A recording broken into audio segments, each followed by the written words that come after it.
सर्वांना ओम नमो नारायण. आज आपण श्रीललिता सहस्रनाम या स्तोत्रातील पुढच्या काही श्लोकांचे अर्थ समजून घ्यायचा प्रयत्न करूया. आतापर्यंत आपण 11 श्लोकाचं चिंतन आपण केले आहे. श्लोक नंबर 12. अनाकलित सादृश्य चिबुक श्री विराजिता कामेश बद्ध मांगल्य सूत्र शोभित कंधरा. तर तिची जी हनुवटी आहे ना, तिची जी उपमा आहे ती उपमा रहित अशी ती आहे. तिच्या त्या सौंदर्यामुळं हनुवटीच्या सौंदर्यामुळं ती विशेषच शोभिवंत दिसत आहे.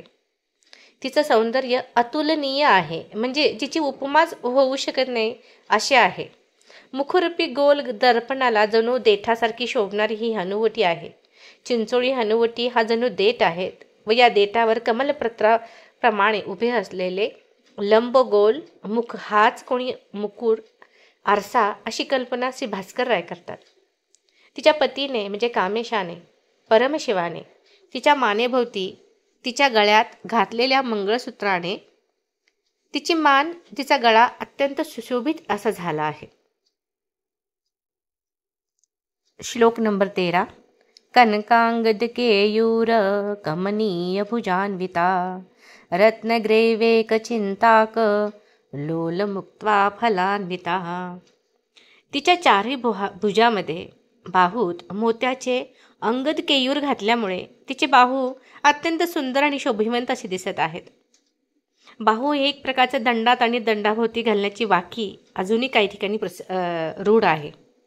तिच्या रत्नजडित एकसरातील तिच्या रत्नखचित सोन्याच्या साखळीतील टपोरे मोती तिच्या वक्षस्थळावर सारखे हलत आहेत, डुलत आहेत, रुळत आहेत.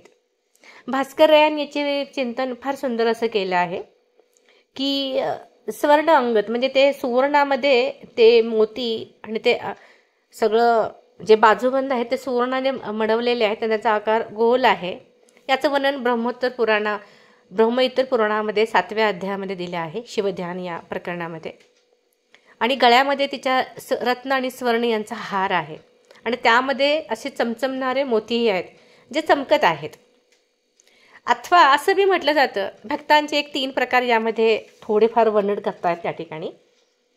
जे ग्रीवाचं ध्यान करतात म्हणजे ग्रैविक चिंतक कहलाते असं जे आहे ना, म्हणजे हृदयरूपी गुहामध्ये देवीची स्थापना करत नाहीत परंतु देवीची बाह्यपूजा करतात, हे मध्यम श्रेणीचे साधक होय.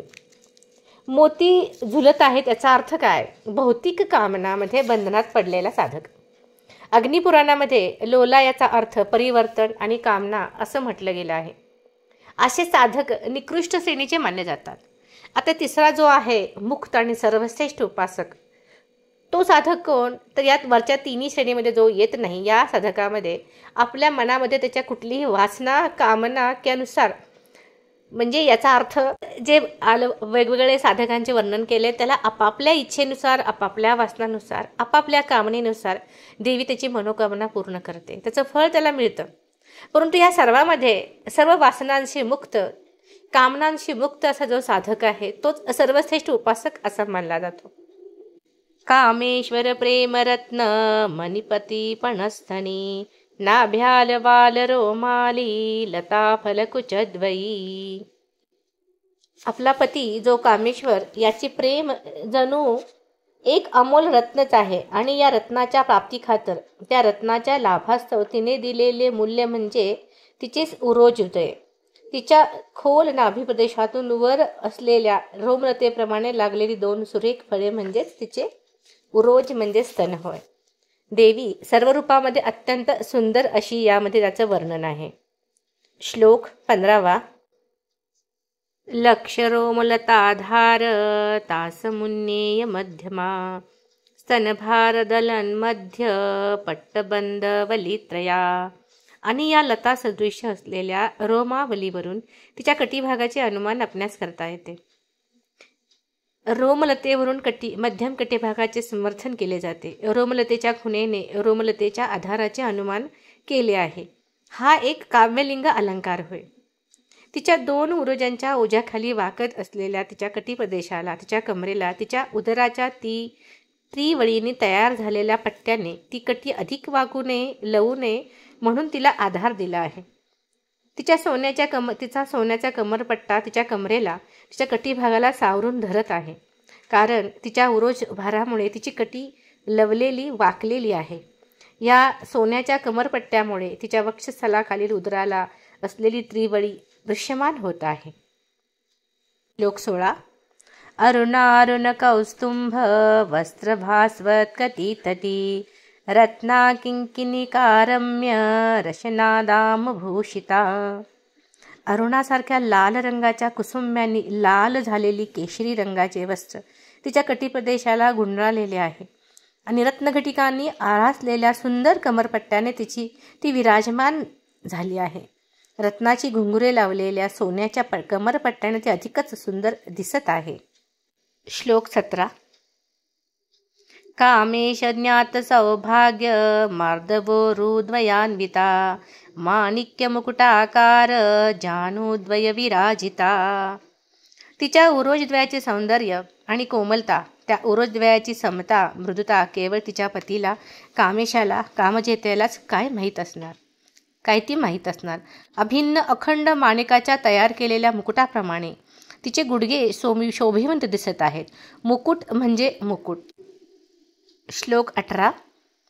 इंद्रगोप परिक्षिप्त स्मरतु नाभ जंघिका गूढगुल्फा कुर्म पृष्ठ जयेष्णु प्रपदान्विता. लाल इंद्रगोप रंगाने रंगलेल्या मदनाच्या भात्याप्रमाणे तिच्या पोटऱ्या दिसत आहेत. इंद्रगोप रत्नांनी मढवलेल्या कामराज मदनाचे बाण ठेवलेल्या भात्याप्रमाणे तिच्या पोटऱ्या दिसतात. इंद्रगोप म्हणजे लाल रंगाचे मखमली किडे. पावसाळ्यात हे किडे शेतात आढळतात. त्याच्या पाठीचा रंग मखमलीसारखा मऊ असतो आणि हे किडे कुंकू खाऊ शकतात आणि काही काळ कुंकवात ठेवल्यास जिवंत राहतात. बाण ठेवण्याच्या पिशवीत बाणाचा भाता असे म्हणतात. हे भाते तोंडाशी म्हणजे वरील बाजूला रुंद आणि खालील बाजूला अरुंद निमुळते असतात. पोटऱ्यांचा आकारही तसाच असतो. घोट्याकडील बाजू म्हणजे पोटऱ्यांचा खालचा भाग निमुळता आणि मधला भाग मांसल पुष्ट आणि वरचा भाग घोट्याकडील मागापेक्षा रुंद. तिचे घोटे पुष्ट आहेत असे त्यात म्हटलेले आहे.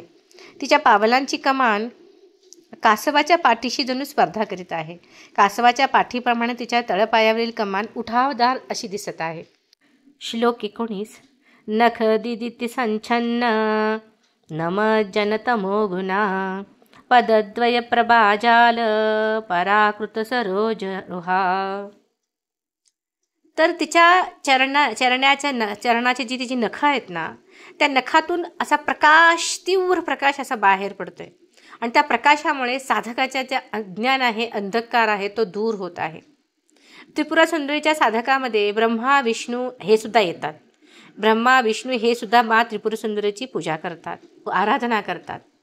तमसचा अर्थ अज्ञान, आणि जो तिच्या चरणाचं ध्यान करतो त्या व्यक्तीच्या मनामध्ये अज्ञान काहीच राहत नाही, अज्ञान नष्ट होऊन जातं. पद्मपुराणामध्ये, मत्स्यपुराणामध्ये याचा उल्लेख आहे की महामुनी नारदाने पार्वतीच्या शारीरिक चिन्हाचे जे सामुद्रिक लक्षण सांगितले आहे त्यामध्ये हेच वर्णन आले आहे की हिचा जो पती आहे हिचे जे पती आहे त्यांचा पतीचा जन्मच नाही झाला आहे आणि ह्या शारीरिक चिन्ह आणि ह्या अतिशय वेगळ्या आहेत, अतुलनीय आणि हे आहेत आणि सर्वोपरी यांचं स्थान आहे. हे ज्या स्वयं आहेत म्हणजे दुसऱ्याला काही ना काही देणारी आहे, आपली छाया, हे त्यांचं भविष्य आहे. यांच्या चरणामध्ये व्यभिचारी जरी आला तरी काय म्हणावं की तो सुद्धा यातून मुक्त होऊन जाईल. याचा अर्थ असा आहे की यांच्या चरणी कोणीही आलं, व्यभिचारी येऊ द्या, कोणीही येऊ द्या, सूर येऊ द्या, असुर येऊ द्या, बडे बडे मुकुटधारी येऊ द्या, पण ते सर्व त्यांच्या चरणी हमेशा नतमस्तक होतील आणि त्या प्रकाशाने त्यांचं सर्व अज्ञान, सर्व कटुता पूर्णपणे नष्ट होईल, असे त्याचं वर्णन आहे.